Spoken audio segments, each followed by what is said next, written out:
You're listening to The World at 8 with Lynne Mozart.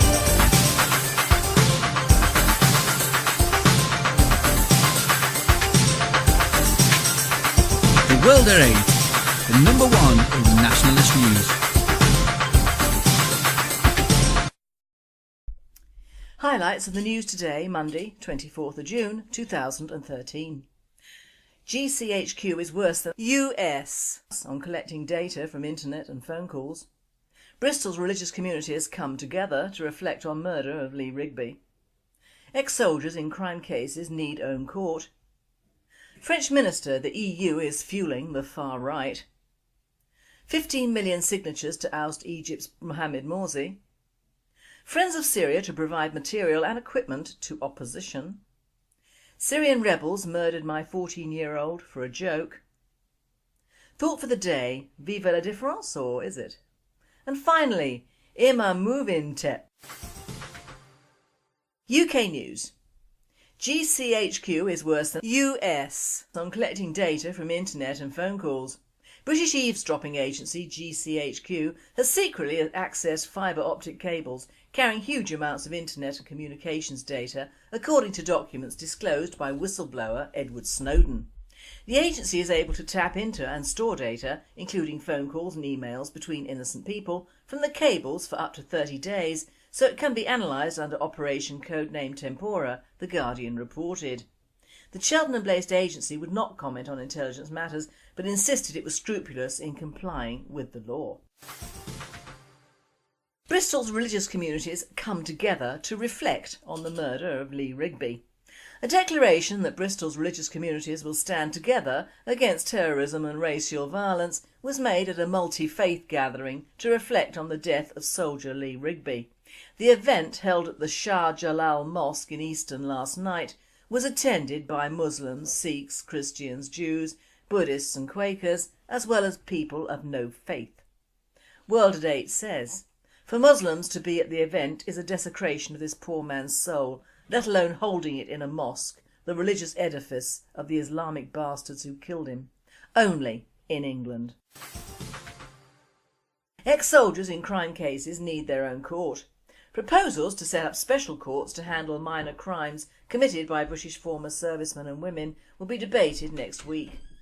Labour will table an amendment to the Offender Rehabilitation Bill to establish a pilot project on US-style courts to help veterans beat the pattern of reoffending. Labour's health spokesman in the Lords, Lord Beecham, said it was time to extend the Armed Forces Covenant to include extra help for offenders who served their country. In the UK there are an estimated 20,000 former servicemen and women currently in prison or on probation. Veterans aged between 16 and 44 are also 3 times more likely to have mental health problems than the general population. Struggling to adjust to civilian life, many try to deal with post-traumatic stress or depression through drink or drugs, which can lead thousands into crime.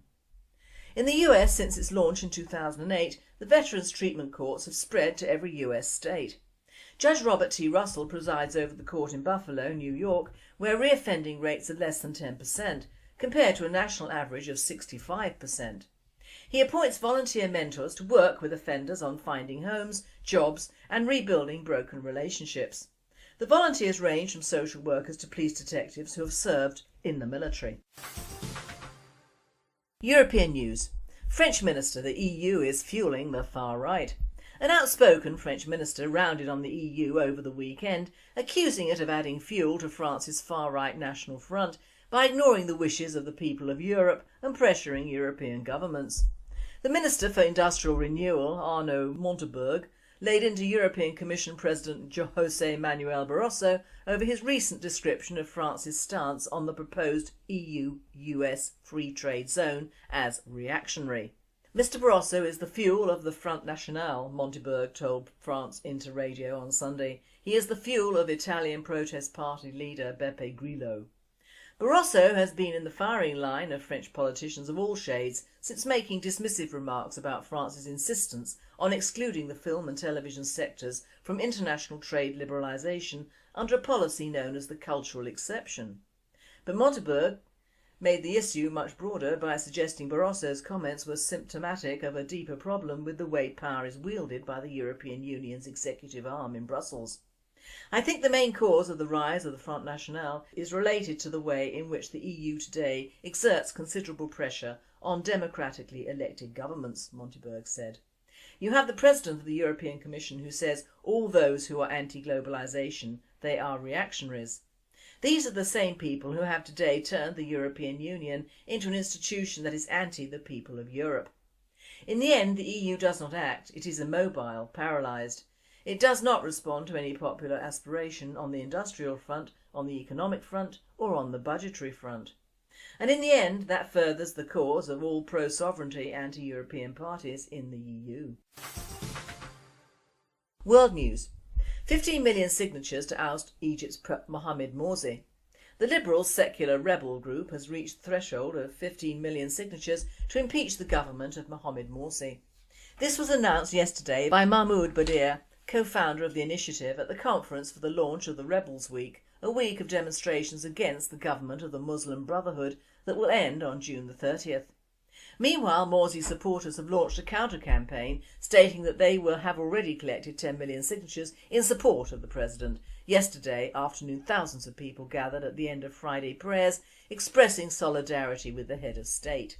They call for the rebels to respect the people's will and announce other peaceful sit-in protests in various Egyptian cities. This is why the police and army have sounded the alarm about possible clashes between protesters from opposing factions.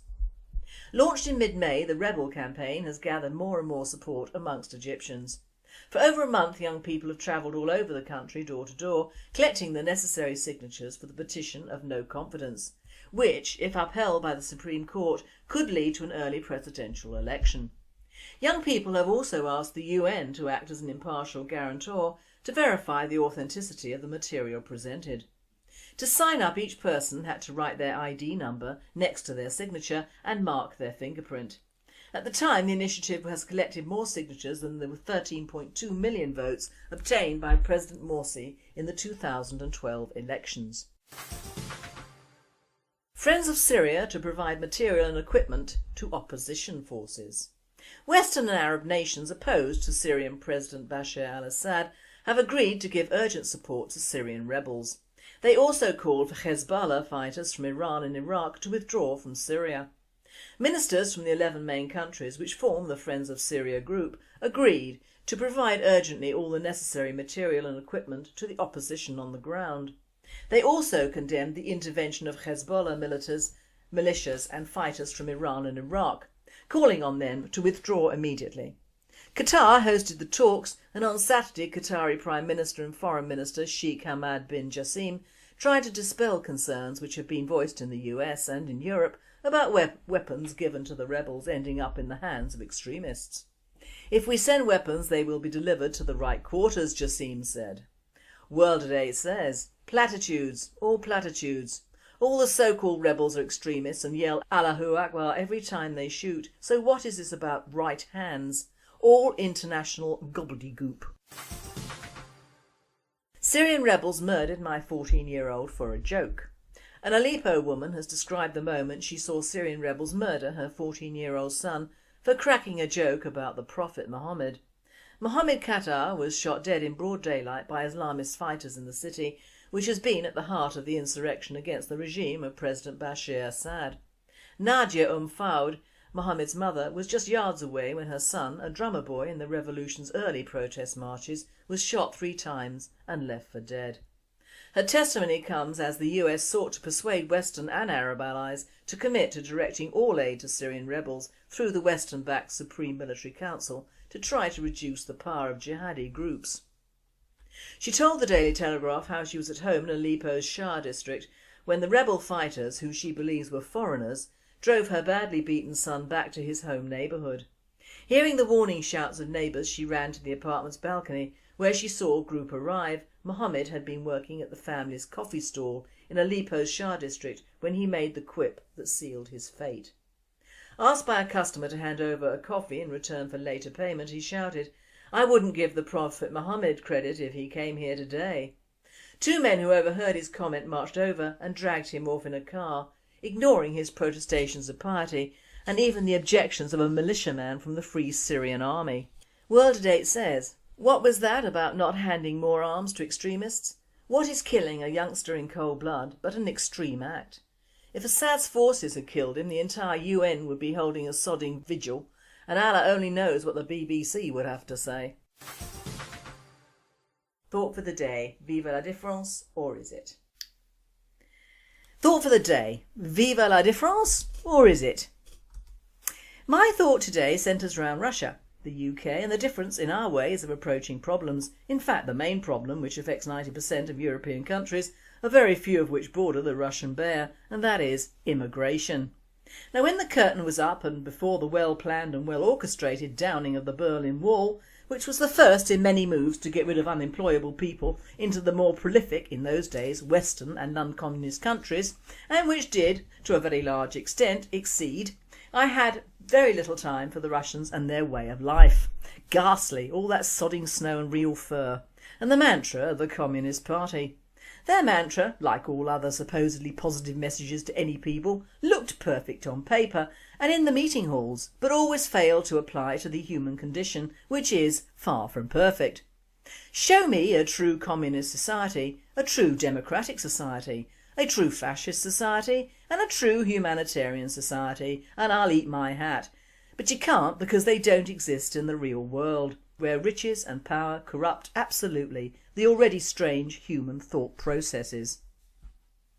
Now, the way we approach immigration, that bane of so-called civilised society in the UK, and the way the now free Russian government apply it is very different, and could allow for the differences in social norms that apply to both our cultures. I'm reading out a letter sent by our member, an activist in Newcastle under Lyme, and this activist is partially sighted and relies on our nationalist news. His disability in no way stops him from speaking his mind, and this letter was published by the Sentinel on the 7th of June. Dear Sir, due to the lack of a referendum in Britain's place in Europe, a democratic right denied by Labour and an empty electioneering gesture by the Conservatives, a benefit system created by the British people for the British people is being brought into disrepute by an accusation from Brussels. That, to paraphrase, the current British government's refusal to support EU benefits tourism is tantamount to racism. Why can't our so-called friends in the European Parliament legislate that the UK must pass on EU scroungers to France, where they're richer pickings for benefit migrants, given the fact that not even the families of most of them have even paid into our system? If it is racism to believe that charity begins at home, then I'm a racist and proud of it. However, the true racism in Britain is but alas fuelled by the pandemic of political correctness that encourages Brit to hate Brit and favour foreign scroungers, who in some cases hate our guts and preach it on the streets. Yours sincerely. Now, this letter is non-biased and sensible, but we know that any letter along these lines sent by a known BNP activist will never hit the Nationals, although technically there's nothing wrong and everything right with it. Phrasing and content are all perfectly suited to the UK Today. Would this be printed in Russia, or would it feature on Russia Today's news screens? Well, it might if President Putin had said it, and remember, Putin was the only member of the G8 to refer directly linking the murderers of drummer Lee Rigby in Woolwich to Islamic jihadists.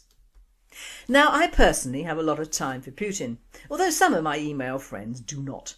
I've been receiving emails from the white supremacist guys, with whom I have no quarrel, as everyone is entitled to their view, in my view, with stories of Putin being Jewish and favouring the Jews in Russia.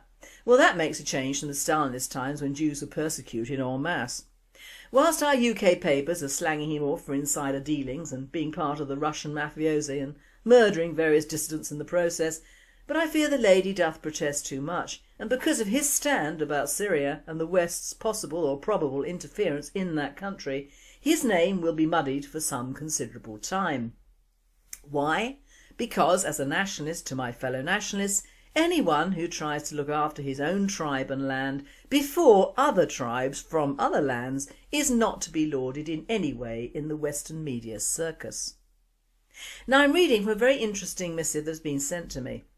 Russia says no to the immigration invasion, by Mark Rousset, translated by Michael O'Meara. In matters of demography, Russians are less naive than the West Europeans, who, indoctrinated as they are in the new human rights religion, deny the catastrophic reality of third world immigration. Though West Europeans ridicule Russia for the decline of her population, they do so forgetting the third world beams that run across their own populations. There's no question Russians will continue to experience great difficulties, but due to measures taken by President Putin and Prime Minister Medvedev, they are facing these difficulties and will eventually overcome them, without compromising their future or their identity. Western European elites, on the other hand, have committed a crime, an absolutely unpardonable treason, against the flesh and blood homeland of all Europeans, by allowing in masses of non-European immigrants, the immigrants continuing to cross the border behind Sarkozy's mediocratic smoke and mirrors, 250,000 of them, a third of the population of Lyon, arriving each year, most of whom, particularly those coming from Africa, are simply unassimilable. By the way, this report was done in 2009 under Sarkozy, so these rules have been in place in Russia for around 4 years and are working. Today, the sole realistic perspective on Western Europeans' future is one of inescapable civil war, like Lebanon, Bosnia, Kosovo, Georgia, African countries and Ceylon, if measures are not immediately taken to revive the natality of the native European population. By contrast, the future belongs to Russia, despite her present difficulties, particularly those of the catastrophic decade of 1990 to 2000 under Boris Yeltsin, when the population was in free fall, declining by 800,000 individuals per year.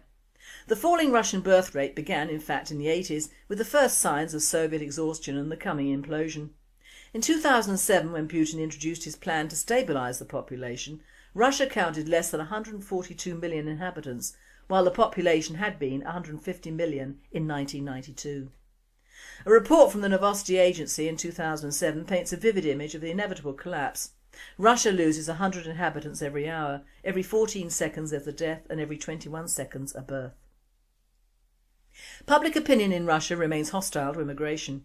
Contrary to certain tall stories in the West, even if the yellow peril is something quite real, especially for Siberia and Russia's Far East, the highest estimate of the Chinese immigrant population is 400,000, according to Zhanya Zaanchuskaya, head of an institute affiliated with the Russian Academy of Sciences that studies immigration. It's not the millions and millions that have been announced. The Russians are alert to the danger and have taken severe measures to ensure that there will be no mass migration from China. They have halted the repatriation of Russians from outside Russia and several million immigrants from the Caucasus. Raising the birth rate and pursuing natalist policies are Russian policies. Russia reacted to her demographic crisis with a good deal of sense, thinking courageously and endeavouring to revive the birth rate.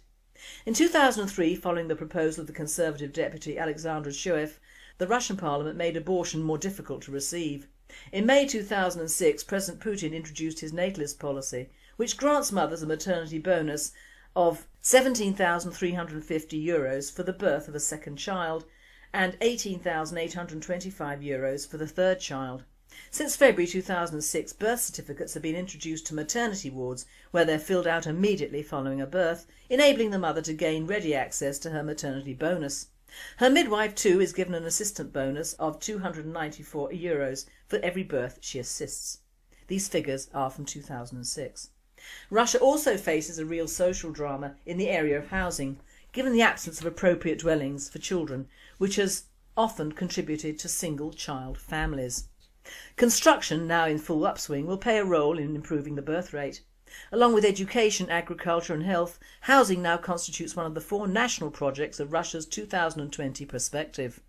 In the United States, the post-war baby boom was the consequence of a mass migration from the city centres towards the suburbs, toward the land. Life expectancy, according to Boris Bevich of the Centre for Russian Demography, was 59 during the 1990s, 20 years lower than that of Western Europe. In 2010 it's at 69. The demographic plague afflicting Russians at the beginning of the new millennium was that of the following magnitude: alcoholism, 34,500 deaths a year; nicotine addiction, 500,000 deaths a year; cardiovascular disease, 1.3 million deaths a year; cancer, 300,000 deaths; traffic accidents, 39,000 deaths; murders, 36,000; suicides, 46,000. The degradations of the health system, once the pride of the USSR, and its catastrophe it's provoked with its high infant mortality, 11/1,000 births, twice the EU rate. Beyond the measures already in place, progress is still needed to diminish the abortion rate, which fell 25% from 2003 to 2008, though it remains high, with 1.2 million abortions per 1.7 million births in 2008. Russia, moreover, will have to compensate for the hysteria that the catastrophic years had on the structure of the Russian population, for it greatly diminished the strata necessary for reproduction. Do you note the similarities to the UK? The return to traditional values, to the Orthodox faith, will also contribute to breaking the pattern of one-child families. All real progress, though, rests on a revolution of attitude or mind that favours large families. The situation in Russia is nevertheless now far less desperate than Germany. In 2010, Medvedev supplemented Putin's measures by granting a large tax break for the third child, €72 a month, and for each additional child. Has Russia avoided the mistake the West has made? In conclusion, the rising Russia birth rate is the result of policies pursued by Vladimir Putin, Dmitry Medvedev and their governments. The falling birth rate in the West is the result of policies pursued by the ruling globalist elites, who take no account of what they've created. De-Christianisation, moral corruption, the liberalisation of birth control, abortion, homosexuality, feminism, female labour, the destruction of small farms, the concentration of the population in large metropolises, the reduction of family housing, no longer reserved for native French families but only immigrant families, the height of idiocy, part of the programme suicide, what's called the culture of death. The historian Emmanuel Leroy-Ladurie, member of the French Academy, points out that the large number of annual French abortions, 200,000, equals the infant mortality rate of Louis XVI's age. Can one actually speak of progress with these conditions? The global oligarchy has a single remedy for declining birth rates: immigration. Its objective is to fabricate at the planetary level a population of refugee and uprooted populations opposed to one another in a sort of global civil war as peoples become minorities in their own homelands. Though the difficulties facing her are far greater than those of the EU, Russia has said no to the Western folly. She is showing us the way we can redress our demographic problems and put a stop to immigration, the way, in a word, our European civilization will survive. Marc Rousset is an economist and the author of La Nouvelle Europe, Paris, Berlin, Moscow in 2009. So love him or hate him, Putin is at least trying to do something for his country and, more importantly, his people. One of the latest slurs against him is that he made a speech at Moscow Jewish Museum which alluded to the fact that over 80% of the first Soviet government was Jewish, but this is nothing new. In fact, Churchill said the same thing about the anti-Zionist pro-Trotsky Jews in Russia. The founding fathers of the Communist Party were mainly Jewish. So Putin was simply repeating what history has taught us, and I quote, "I thought about something just now. The decision to nationalise this library was made by the first Soviet government, whose composition was 80 to 85% Jewish," Putin said June the 13th during a visit to Moscow's Jewish Museum and Tolerance Centre. According to the official transcription of Putin's speech at the museum, he went on to say that the politicians on the predominantly Jewish Soviet government were guided by false ideological considerations and supported the arrest and repression of Jews, Russian Orthodox Christians, Muslims and members of other faiths. They grouped everyone into the same category. Widely seen as the first Soviet government, the Council of People's Commissars was formed in 1917 and comprised 16 leaders, including Chairman Vladimir Lenin, Foreign Affairs Chief Leon Trotsky and Joseph Stalin, who was in charge of the People's Commissariat of Nationalities. It's well known that the true communist message is one of no religious affiliations whatsoever, which could replace the totalitarian state. On February 4th, 2013, Vladimir Putin addressed the Duma, the Russian parliament, and gave a speech about the tensions with minorities in Russia.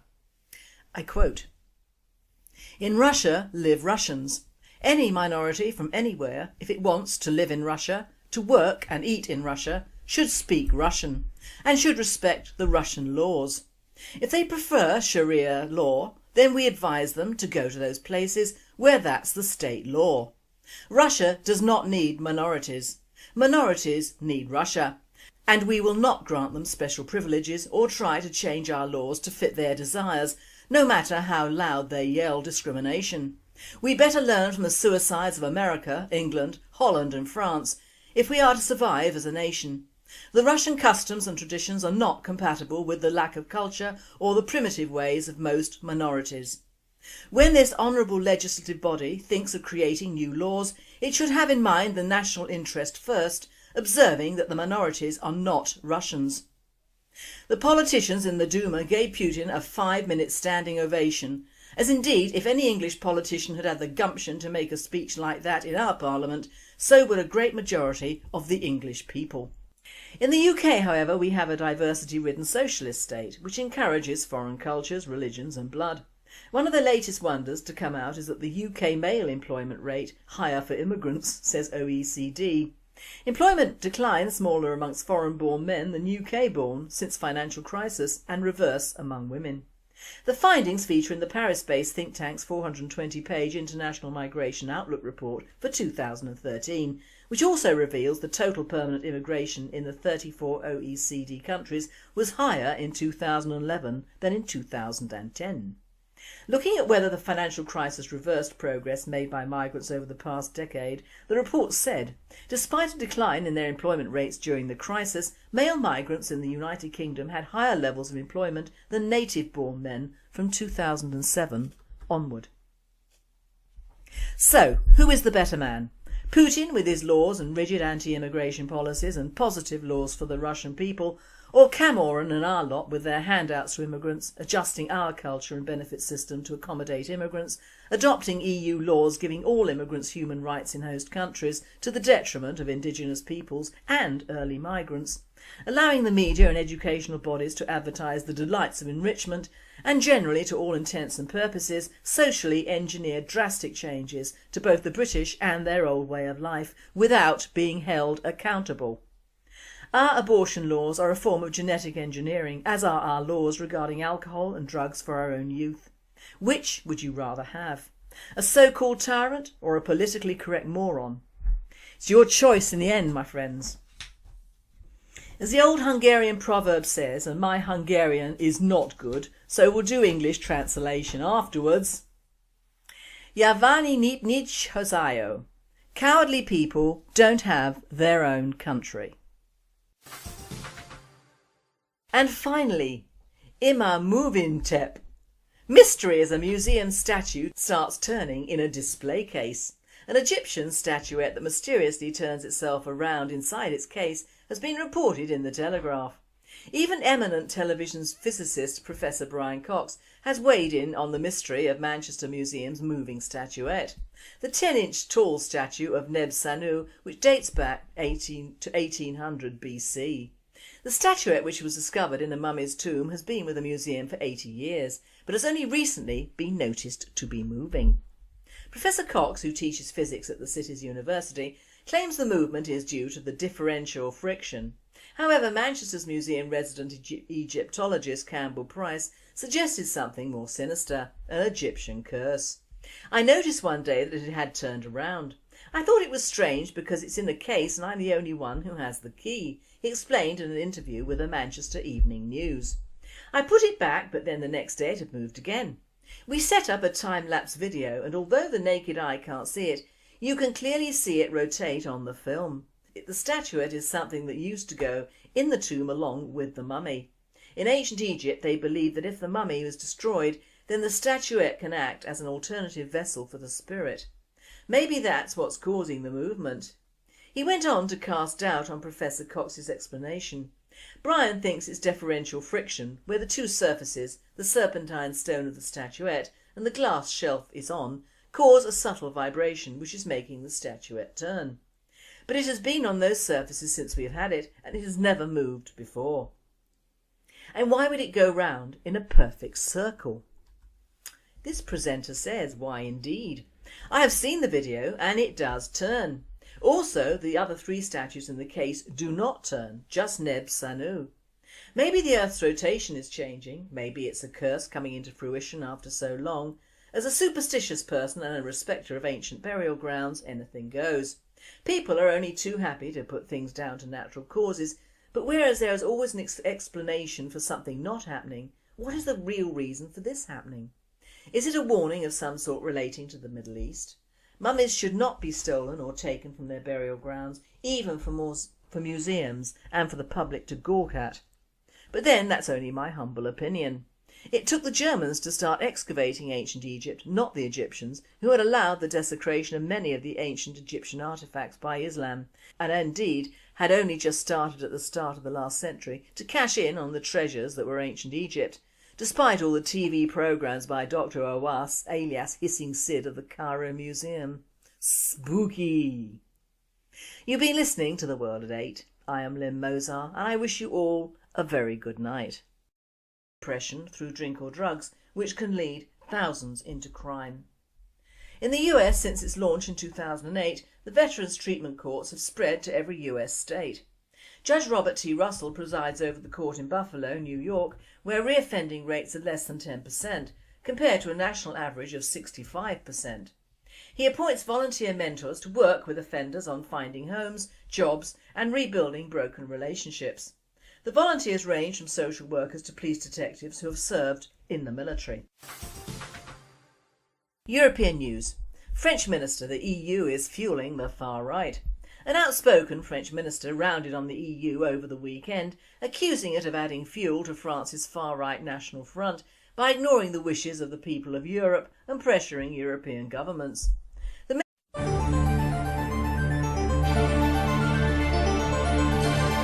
You're listening to The World at 8 with Lynne Mozart.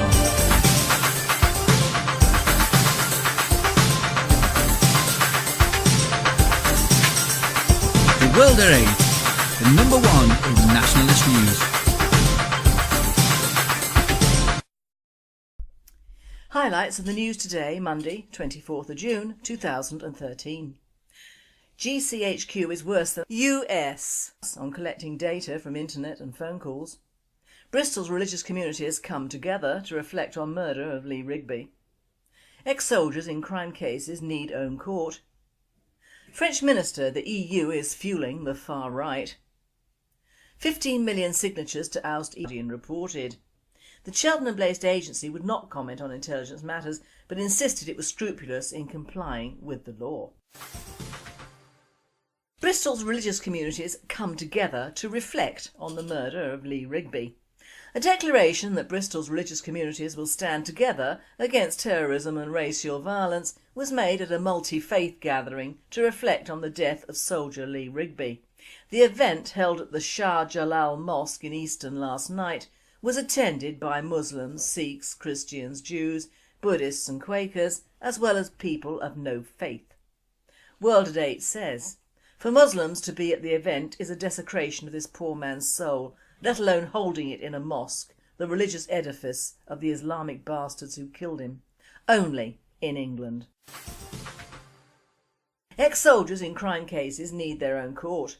Proposals to set up special courts to handle minor crimes committed by British former servicemen and women will be debated next week. Labour will table an amendment to the Offender Rehabilitation Bill to establish a pilot project on US-style courts to help veterans beat the pattern of reoffending. Labour's health spokesman in the Lords, Lord Beecham, said it was time to extend the Armed Forces Covenant to include extra help for offenders who served their country. In the UK, there are an estimated 20,000 former servicemen and women currently in prison or on probation.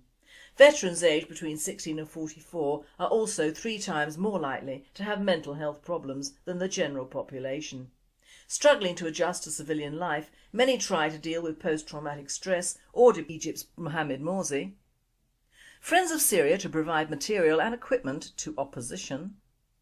Syrian rebels murdered my 14-year-old for a joke. Thought for the day, vive la différence, or is it? And finally, Irma move-in tip. UK news. GCHQ is worse than US on collecting data from internet and phone calls. British eavesdropping agency GCHQ has secretly accessed fibre optic cables carrying huge amounts of internet and communications data, according to documents disclosed by whistleblower Edward Snowden. The agency is able to tap into and store data, including phone calls and emails between innocent people, from the cables for up to 30 days, so it can be analysed under Operation Codename Tempora, the Guardian.